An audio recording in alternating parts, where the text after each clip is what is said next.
नमस्कार दोस्तों, मैं बलदेव आप सभी का स्वागत करता हूं एक बार फिर से अपने यूट्यूब मंच पर। आज की सबसे बड़ी खबर, उत्तर प्रदेश में जहां 9 सीटों पर विधानसभा उपचुनाव हो रहा है, वहीं पे समाजवादी पार्टी की मुश्किलें अब बढ़ गई हैं। भारतीय जनता पार्टी ने अपने आला अधिकारियों को ये सलाह और संदेश दे दिया है कि किसी भी तरीके से एन केन प्रकीर्ण समाजवादी पार्टी को में 9 सीटों में से कई सीटों पर हराना है। वहीं पे समाजवादी पार्टी के सहयोगी दल कमेरावादी अपना दल के पल्लवी पटेल ने मोर्चा खोल दिया है समाजवादी पार्टी के खिलाफ। समाजवादी पार्टी के खिलाफ पल्लवी पटेल और ओवैसी ने मिलकर, दोनों लोगों ने मिलकर कई सीटों पे अपने प्रत्याशियों को उतार दिया है। जैसे कटेहरी, मझवा, फूलपुर विधानसभा पे अपने संयुक्त प्रत्याशी गठबंधन करके उतार दिया है। हालांकि ये दोनों लोग चुनाव नहीं जीत सकते हैं उपचुनाव विधानसभा का, लेकिन समाजवादी पार्टी को हराने के लिए भारतीय पार्टी से मिलकर भारतीय जनता पार्टी का ये षड्यंत्र है।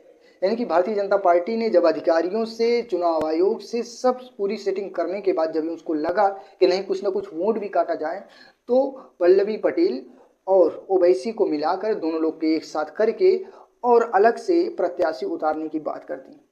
अगर पल्लवी पटेल और ओवैसी दोनों इन सीटों पर प्रचार करने जाएंगे अपनी प्रत्याशियों के लिए, जो संयुक्त प्रत्याशी को उतार रहे हैं, यानी कि पल्लवी पटेल और ओवैसी दोनों की अलग अलग छोटी छोटी पार्टियां हैं, उन दोनों पार्टी मिलकर अपना प्रत्याशी उपचुनाव में उतार रही हैं। कहीं ना कहीं इसका नुकसान समाजवादी पार्टी को होने वाला है, क्योंकि पटेल वोट देंगे उनको कुछ ना कुछ, और मुस्लिम भी ओवैसी को वोट देते हैं। जैसे कि पिछले कई चुनाव में जो जिस सीट पर ओवैसी ने अपना प्रत्याशी उतारा, किसी पे 5,000, किसी पे 8,000, किसी पे 9,000, किसी पे 4,000 वोट पड़े थे, तो कहीं ना कहीं इस विधानसभा पे थोड़ा बहुत प्रभाव डालेंगे। ये पूरा षड्यंत्र भारतीय जनता पार्टी ने किया है।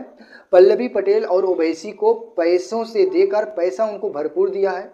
हालांकि पल्लवी पटेल का यह विरोध करना, जब अपनी मां कृष्णा पटेल के लिए विधान परिषद के चुनाव में सीट मांग रही थी, टिकट मांग रही थी कि इनको सुरक्षित सीट से इनको विधान परिषद भेजा जाए, वहीं पे अखिलेश यादव ने इनको दरकिनार करते हुए जया बच्चन को दोबारा मौका दे दिया। इसी का विरोध वहीं से शुरू हुआ और इसका फायदा भारतीय जनता पार्टी ने उपचुनाव में उठाना चाहती है समाजवादी पार्टी को हराकर। कहीं ना कहीं ओबीसी, बैकवर्ड, एससी और अल्पसंख्यक जो नेता हैं, उनका यूज हमेशा से भारतीय जनता पार्टी करती हुई आई है।